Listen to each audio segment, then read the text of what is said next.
জুলাই সনদ বাস্তবায়ন না হলে তো নির্বাচন হওয়ার কোনো সুযোগই নেই। জুলাই সনদ এবং বিচার রোডম্যাপ দিয়ে তারপরে নির্বাচনের দিকে যেতে হবে। ফলে আমরা দ্রুত নির্বাচন চাই। দেশে একটা নির্বাচিত সরকার প্রয়োজন, দেশে স্থিতিশীলতা প্রয়োজন, আস্থা প্রয়োজন। এই কারণে দ্রুত সংস্কার প্রক্রিয়া সম্পন্ন হওয়া প্রয়োজন। দেশের পরিস্থিতি, জনগণের তো অনেক প্রত্যাশা ছিল গণ অভ্যুত্থানের পরে এই সরকারের পক্ষ থেকে এবং কি আমাদের পক্ষ থেকেও।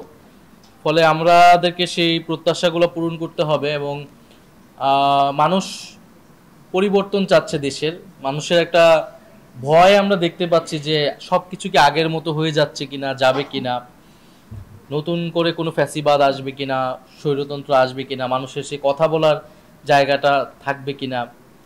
এবং দেশে যে 5ই আগস্টের পরে আমরা দেখেছি যে দেশে দুর্নীতি এবং দুর্বৃত্তায়নের রাজনীতি নতুন করে শুরু হয়েছে, চাঁদাবাজ, দখলদারিত্ব। আবার অন্যদিকে আমরা সামাজিক ফ্যাসিবাদের উত্থান দেখতেছি। তো এই দেশে কিন্তু নানামুখী সংকট আসলে আছে।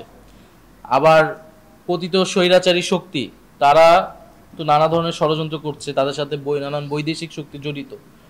ফলে আমরা কিন্তু একটা সংকটের মুখেই আছি। এই সংকটের মধ্যে আমাদের যেমন জাতীয় ঐক্য প্রয়োজন, আবার এই জাতীয় ঐক্যের ভিতরে আমাদের নিজেদের দলগুলোর ভিতরে যে সমস্যাগুলো রয়েছে সেই সমস্যাগুলোও সমাধান করে আমাদেরকে এক জায়গায় থাকতে হবে।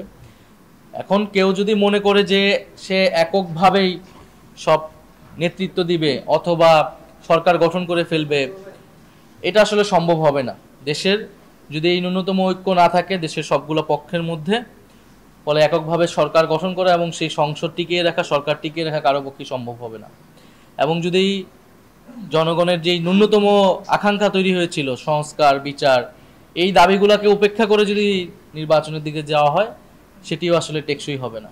এবং সর্বোপরি জুলাই সনদ এবং এরপরে বিচারের রোডম্যাপ আমরা বলে আসছি যে জুলাই গণহত্যার বিচার, এই বিচারের একটা রোডম্যাপ সরকারকে অবশ্যই নির্বাচনের আগে দিতে হবে। এবং নির্বাচনের জন্য যে লেভেল প্লেইং ফিল্ড, নির্বাচন কমিশনকে আমরা বলে আসছি এটা পুনর্গঠন প্রয়োজন।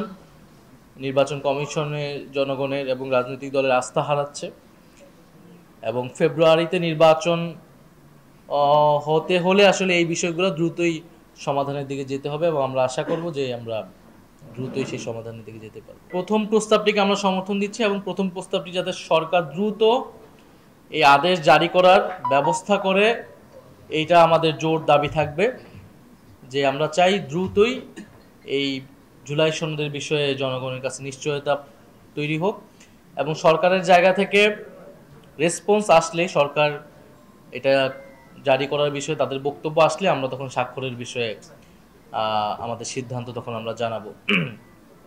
প্রথম প্রস্তাবটাকে আমরা সমর্থন করছি এবং সরকার যখনই জানাবে যে তারা প্রথম প্রস্তাবটিকে অনুযায়ী কার্যক্রম শুরু করবে, তখনই আমরা জুলাই সনদে আমাদের জাতীয় নাগরিক পার্টির পক্ষ থেকে আমরা স্বাক্ষর